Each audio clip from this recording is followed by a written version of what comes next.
ओम श्री गणपतये नमः। ओम श्री उमा महेश्वराभ्याम नमः। ओम श्री लक्ष्मी नारायणाय नमः। ओम नमः शिवाय। जय श्री राधे कृष्णा। ओम नमः शिवाय। मित्रों, हम सभी ने अभी तक श्री शिव महापुराण की जो द्वितीय संहिता चल रही है, रुद्र संहिता, उसी रुद्र संहिता का जो द्वितीय खंड है, सती खंड, उसके पहले और दूसरे अध्याय के कथा के बारे में जान लिया।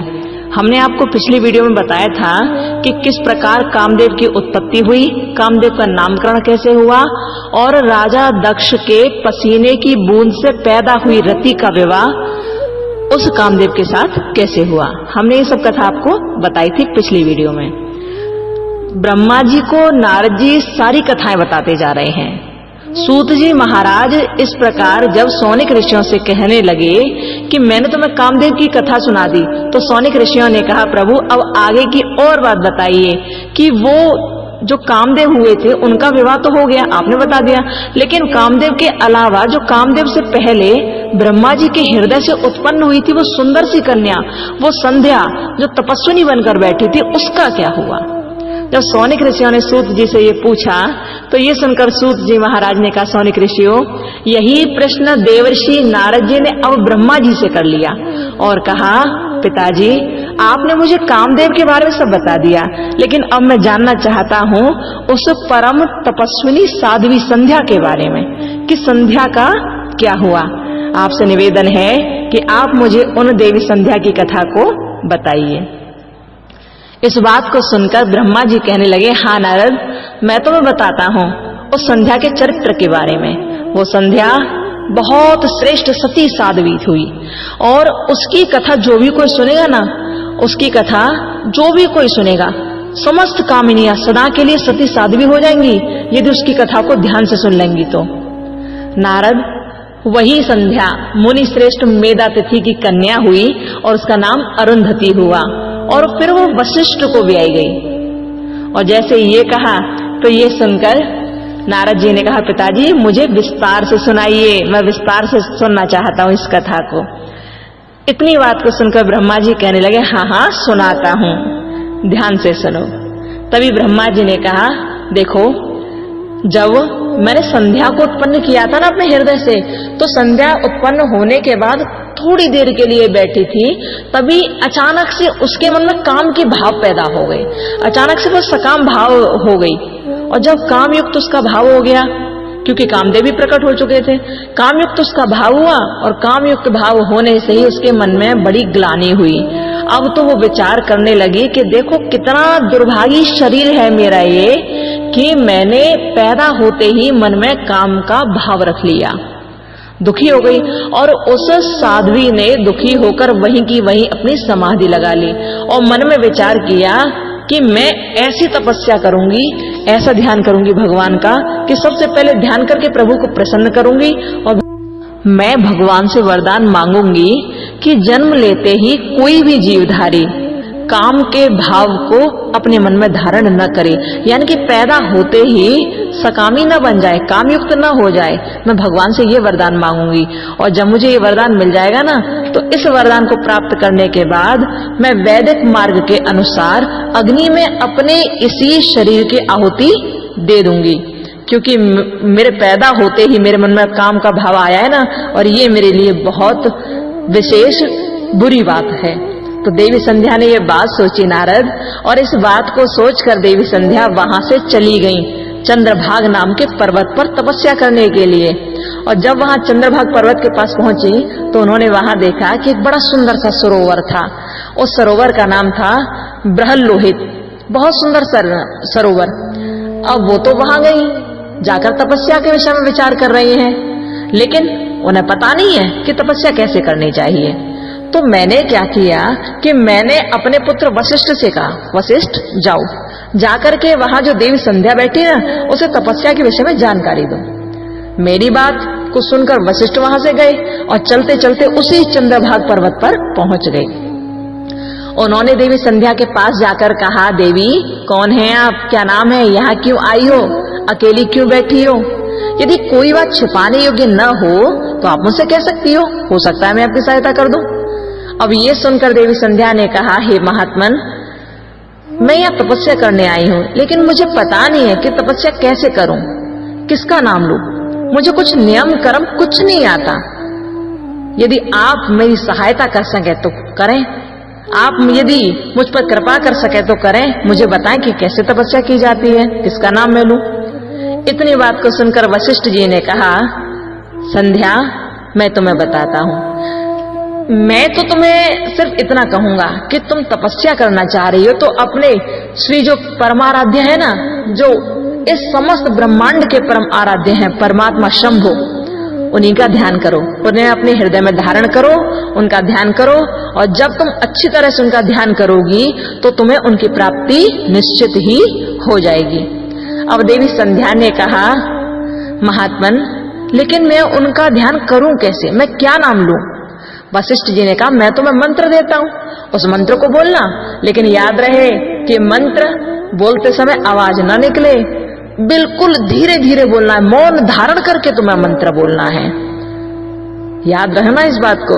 ये सुनकर देवी ने कहा, हाँ आप मुझे बताएं कि मंत्र कौन सा है। तभी वशिष्ठ जी ने देवी संध्या को एक मंत्र दिया और कहा, ओम नमः शंकराय ओम। कौन सा मंत्र? ओम नमः शंकराय ओम। देवी संध्या, इस मंत्र का तुम निरंतर जप करते रहो। ये तपस्या तुम्हें मौन रहकर करनी है।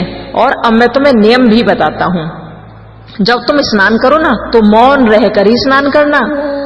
मौन किसी भी प्रकार से तुम्हें तोड़ना नहीं है। शिव जी की पूजा करो तो मौन रहकर करना, बोलना कुछ नहीं है, मन में ही सब कुछ बोलना है। और सुनो इसका नियम क्या है कि प्रथम 2 बार जब छठे समय में तुम क्या करोगी, प्रथम 2 बार जो छठा समय आए तो उसमें केवल तुम जल का पूर्ण आहार करोगी, केवल पानी पियोगी और कुछ नहीं। और फिर जब तीसरी बार छठा समय आए तब केवल तुम उपवास किया करोगी। इसी प्रकार इसी तरह तपस्या की समाप्ति तक छठे काल में जलाहार एवं उपवास की क्रिया होती रहेगी।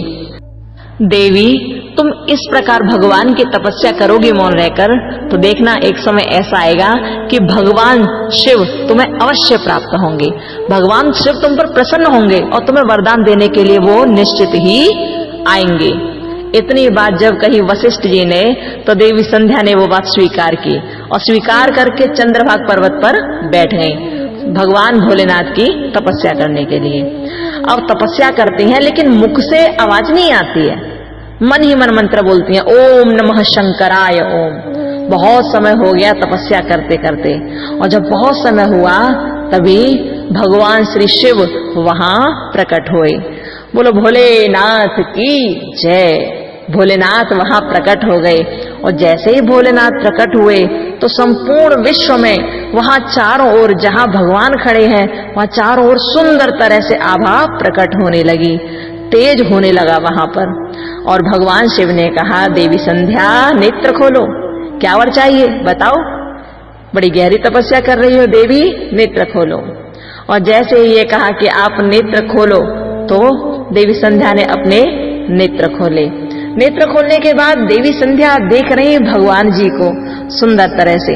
अब देवी संध्या ने भगवान श्री शिव के चरणों में बार बार प्रणाम किया और प्रणाम कैसा, बहुत सुंदर सा प्रणाम किया देवी संध्या ने प्रभु भोलेनाथ के श्री चरणों में और कहा, निराकारं ज्ञानगम्यं परं यन्नेव स्थूलं नापि सूक्ष्मं न चोच्चं नापि सूक्ष्मं न चोच्चं अन्तरिक्षन्त योगिभिस्तस्य रूपं तस्मै तुभ्यं लोककर्त्रे नमोस्तुते लोककर्त्रे नमोस्तुते।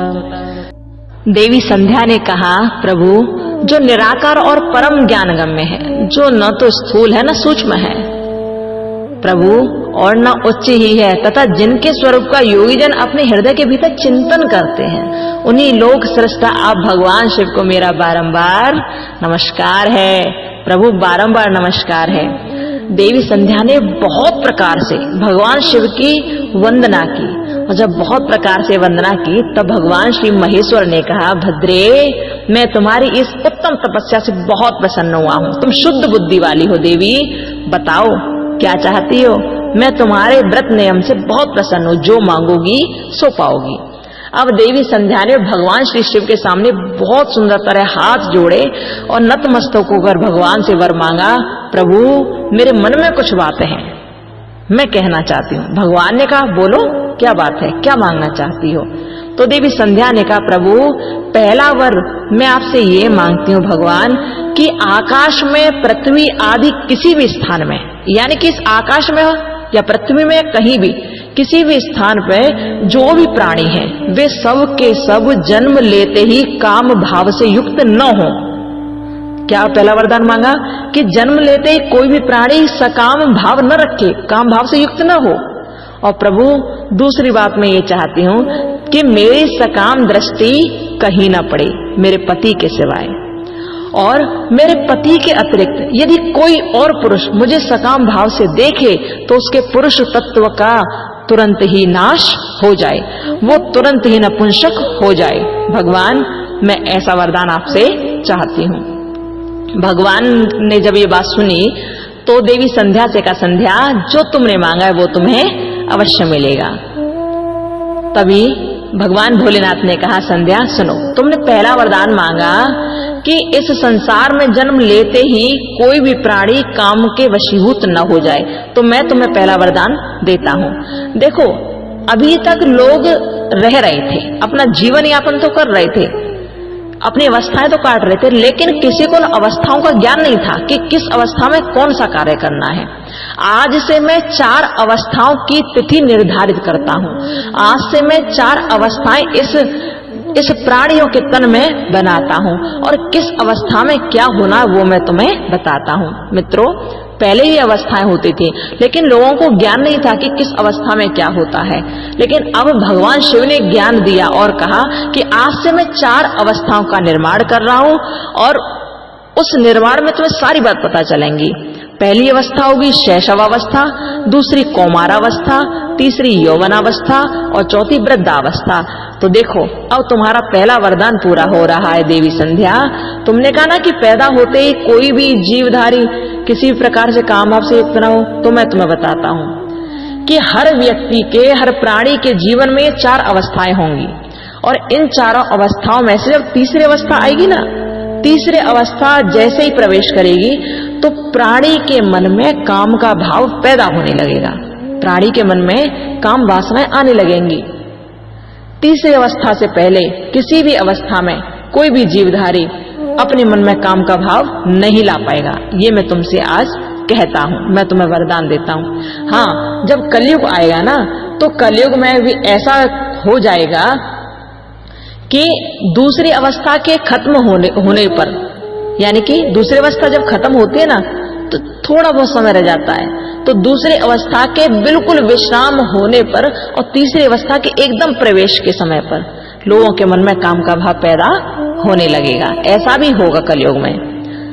देवी, मैंने आपको आपका पहला वरदान दिया, और आपने जो कहा ना कि आपका सकाम भाव कहीं ना रहे, आपकी सकाम दृष्टि कहीं ना पड़े, और आपका पति आपको ही हमेशा देखे, और आपके पति के अतिरिक्त जो आपको देखे वो नपुंसक हो जाए। तो अब मैं इसके बारे में बताता हूँ। देवी, तुम तो स्वयं श्रेष्ठ हो संध्या। पाणी ग्रहण करने वाले पति के सिवा जो कोई भी पुरुष तुम्हें सकाम दृष्टि से देखेगा वो तत्काल ही नपुंसक हो जाएगा, दुर्बलता को प्राप्त करेगा देवी।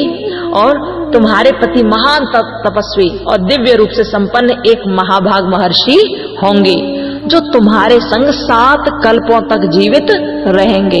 जैसे आजकल लोग बहुत प्रेम करते हैं ना एक दूसरे से, तो कहते हैं हम 7 जन्मों तक संग निभाएंगे। यहाँ भी भोलेनाथ ने कहा कि 7 कल्पों तक संग रहने की बात कही यहाँ पर। ये सुनकर देवी संध्या बहुत प्रसन्न हुई। अब भोलेनाथ ने कहा कि अब कहता हूं मैं तुमसे दूसरी बात, अब कहता हूं दूसरी बात जो पूर्व जन्म से संबंध रखती है। संध्या, सुनो मेरी बात। तुमने पहले से ये प्रतिज्ञा कर रखी कि मैं अग्नि में अपने शरीर का त्याग कर दूंगी। अब उसी प्रतिज्ञा को सफल करने का समय आ गया है।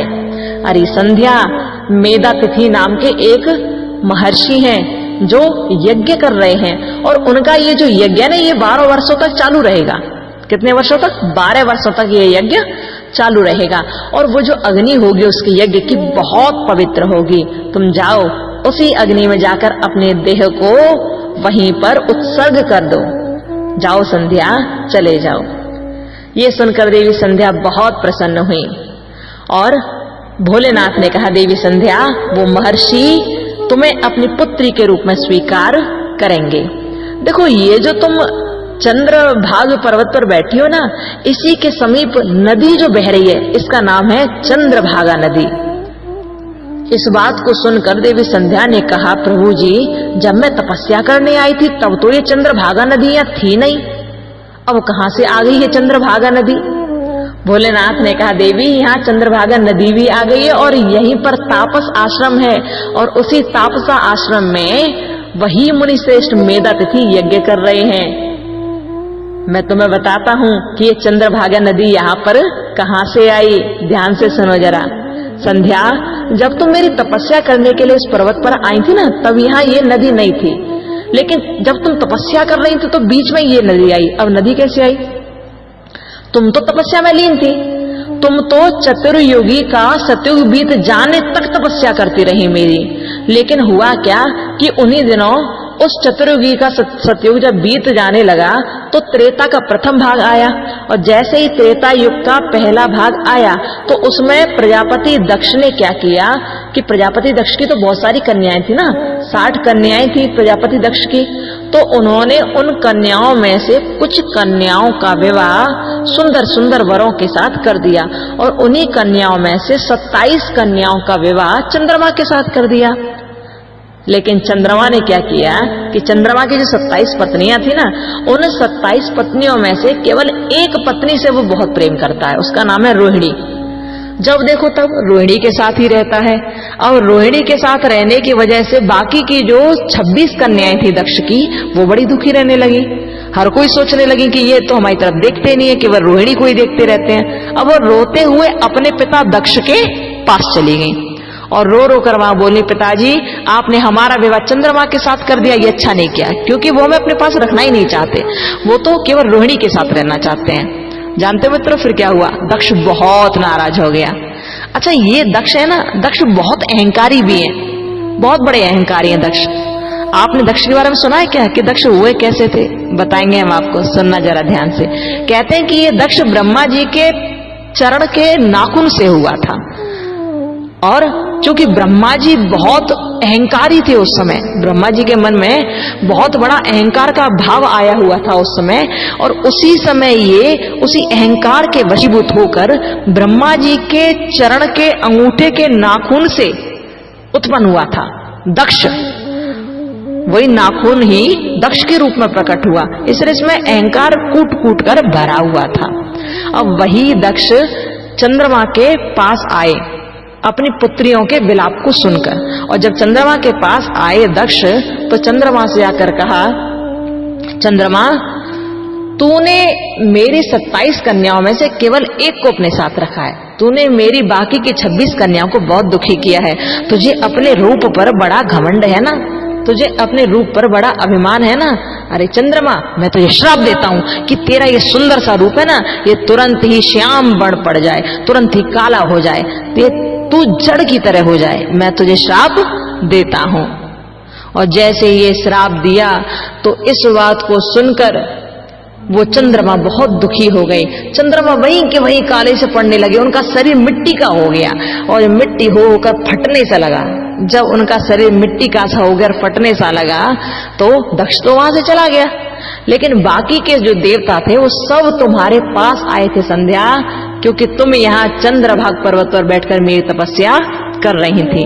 वो चंद्रमा को साथ लेकर सब देवता, ब्रह्मा जी भी तुम्हारे पास आए, और जब ब्रह्मा जी भी तुम्हारे पास आए, सब देवता आए, तो लेकिन तुमने उन्हें देखा नहीं, क्योंकि तुम बड़े ध्यान से मेरा ध्यान कर रही थी। और जब तुमने नहीं देखा तो ब्रह्मा जी बहुत दुखी हो गए।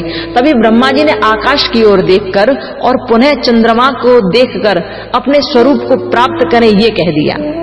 क्या किया उन्होंने कि ब्रह्मा जी ने आकाश की ओर देखा और फिर चंद्रमा को देखा और कह दिया कि ये किसी भी प्रकार पुनः अपने स्वरूप को प्राप्त करें।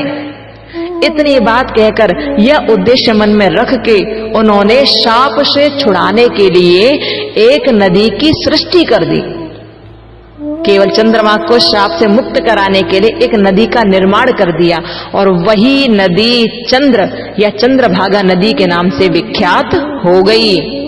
देवी संध्या इस प्रकार वो चंद्रभागा नदी बन गई और चंद्रभागा के प्रादुर्भाव काल में ही महर्षि मेधातिथि यहाँ पर उपस्थित हुए हैं। पहले ये महर्षियां नहीं थे, लेकिन जब से चंद्रभागा नदी बनी तभी से मेधातिथि भी यहाँ पर उपस्थित हो गए। संध्या इस प्रकार से ये नदी बनी है। अब देखो, इसी नदी के किनारे पर एक तापस आश्रम है। अब वहीं पर मेधातिथि यज्ञ कर रहे हैं। उसी यज्ञ में तुम्हें जाना है, लेकिन चिंता मत करना, तुम जब वहां यज्ञ में जाओगी ना तो तुम्हें कोई देख नहीं पाएगा। मेरी कृपा से तुम्हें वहां कोई नहीं देख पाएगा। तुम जाना और जाकर अपने इसी शरीर को उनकी अग्नि में, उनके हवन की अग्नि में झोंक देना। चले जाओ, उत्सर्ग कर देना अपने शरीर को। देवी संध्या ने ये बात सुनी, सुनकर प्रसन्न हो गई और प्रसन्न होकर बोली, प्रभु फिर क्या होगा? भगवान शिव ने कहा, देवी संध्या, जब तुम अपने शरीर को उस अग्नि में उत्सर्ग कर दोगी ना तो कुछ समय बाद ही तुम्हारा प्रकटन होगा उसी अग्नि से और तुम मेधातिथि की कन्या कहलाओगी। तुम्हारा नाम बहुत सुंदर होगा और तुम बहुत सुंदर पुरुष के साथ ब्याही जाओगी। एक बात और याद रखना, जब तुम उस अग्नि में अपने शरीर को उत्सर्ग करो, अपने शरीर को उस अग्नि में समर्पित करो, तो मन में किसी सुंदर पुरुष का ध्यान करना, क्योंकि जिस पुरुष का तुम ध्यान करोगी ना, तुम्हारा विवाह उसी के साथ निश्चित हो जाएगा। देवी संध्या, जाओ अब। संध्या इतनी बात सुनकर और अपने वरदान पाकर वहां से चली गई। वो पहुंची मेधातिथि के आश्रम में जहां वो यज्ञ कर रहे थे और जब यज्ञ में पहुंची तो देवी संध्या ने अपने उस शरीर को उसी अग्नि कुंड में समर्पित कर दिया और मन में सुंदर भाव रखा अपने पति के प्रति। मन में ये कहा कि जिस सुंदर ब्राह्मण ने, जिस सुंदर पुरुष ने मुझे ज्ञान का उपदेश दिया था और मुझे तपस्या की प्रेरणा दी थी और मुझे बताया था कि नियम धर्म कैसे अपनाना है, मैं उन्हीं को अपने पति के रूप में प्राप्त करना चाहती हूँ। मित्रों, देवी संध्या ने इतनी बात सोची और अपने शरीर को वहीं उसी अग्नि में उत्सर्ग कर दिया और जब अग्नि में उन्होंने अपने शरीर को समर्पित कर दिया तो हुआ क्या, उस सुंदर अग्नि में उनका वो स्वर्ण सा शरीर जल उठा और अब तो वो और अधिक पवित्र हो गया और जब और अधिक पवित्र हो गया वो शरीर, तो क्या हुआ फिर, वही शरीर की सुंदर कांति, वही शरीर शुद्ध होकर पुनः सूर्य मंडल में चला गया, यानी आकाश मंडल में ऊपर चला गया और जब सूर्य मंडल में समर्पित हो गया तो उस सूर्य मंडल में समर्पित होने के बाद क्या हुआ मित्रों कि सूर्य ने उसी मंडल के, उसी स्वर्ण शरीर के, उसी सुंदर तेज के दो भाग किए, एक भाग पितरों के लिए और दूसरा भाग देवताओं के लिए। आप देखते हो ना कि जब सूर्य उदय होता है तो उषा काल का समय होता है, सूर्य लाल लाल दिखता है, कितना सुंदर लगता है ना। तो जो संध्या थी ना, उसी के शरीर के दो भाग किए गए थे, उसकी कांति के दो भाग किए गए थे। तो जो सूर्य उदय लाल लाल दिखता है उषा काल का समय, वो प्रातः संध्या कहलाती है। और जब सूर्य अस्त होता है ना, आप देखते हो कि शाम को सूर्य अस्त हो रहा है और एकदम नीचे छुप जाता है, वो भी लाल लाल सा ही दिखता है उस समय, तो वो साय संध्या कहलाती है। तो ये कोई और नियम नहीं है, ये कोई और किसी और का शरीर नहीं है या किसी और का मंडल नहीं है, ये उसी संध्या का मंडल है जो प्रातः संध्या के रूप में दिखता है, जो सुबह सुबह हम लोग उषा काल में देखते हैं, और एक साय संध्या के रूप में दिखता है। तो इस प्रकार से संध्या के सुंदर से उस मंडल के दो भाग कर दिए गए। अब वही संध्या के दोनों मंडलों का भाग पुनः एकत्रित हुआ और एकत्रित होने के बाद सुंदर तरह से मेधातिथि के यज्ञ में समर्पित हुआ। अब मित्रों, एक जो देवता होते हैं वो तो अनेक रूप रख सकते हैं और अपनी ही छाया से अनेकों प्रकट भी कर सकते हैं। ऐसे देवी संध्या क्या हुआ, वो सूर्य मंडल में भी छाई हुई रहती हैं, तो जो सुबह का सूर्य निकलता है ना, वो देवताओं के लिए समर्पित होता है, और जो शाम का सूर्य अस्त होने को होता है ना, जो सायं की संध्या होती है, वो पितरों के लिए समर्पित होती है। ये हमेशा याद रखना। तो अब उसी संध्या का सुंदर मंडल पुनः उस अग्नि में जो मेधा तिथि यज्ञ कर रहे थे, जो 12 वर्षों तक चलने वाला यज्ञ था, उसी में समर्पित हुआ और सुंदर शरीर पाकर पुनः उसी अग्नि में से प्रकट हुआ।